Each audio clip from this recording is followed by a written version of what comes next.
Welcome to my study today. We're going to have a look at the present perfect tense together with the past participles of the verb to go. Now we have two of those, don't we?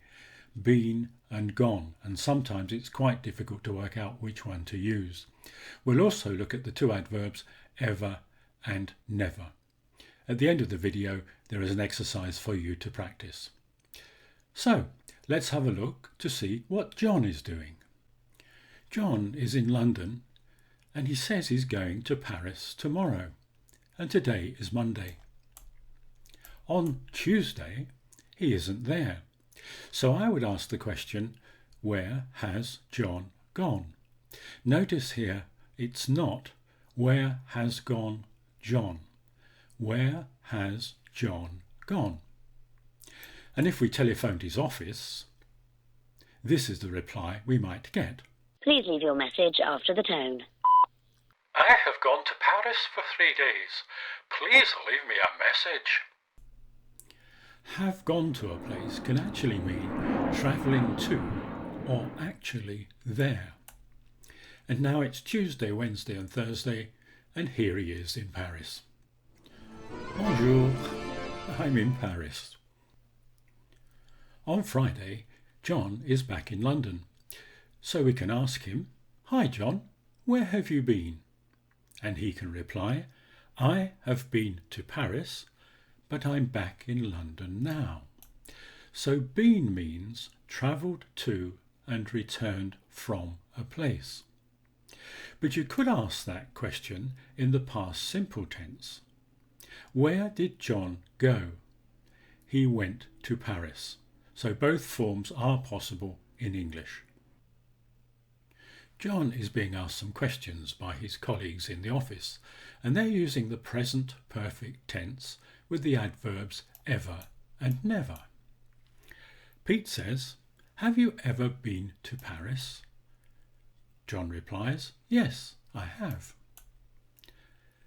Anne says, "Have you ever seen a Sting concert?" And John says, "No, I haven't. No, I've never seen a Sting concert." Art says, "Have you read any of Shakespeare's plays?" And John says, "No, I've never read any of Shakespeare's plays." Joss asks, "Have you seen the film Chicago?" But John replies, "Sorry, but it's the most boring film I've ever seen."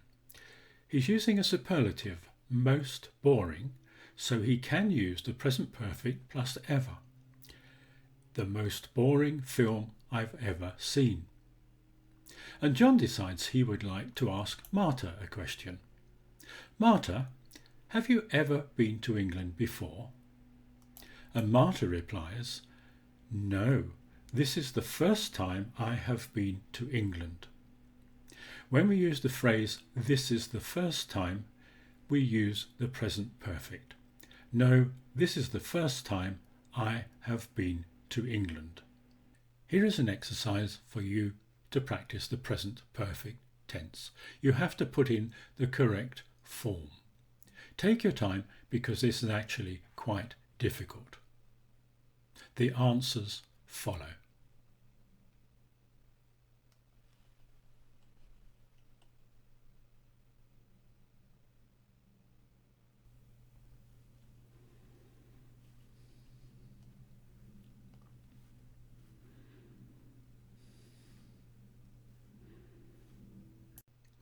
Next time we shall look at the present perfect tense with since and for and other adverbs of time.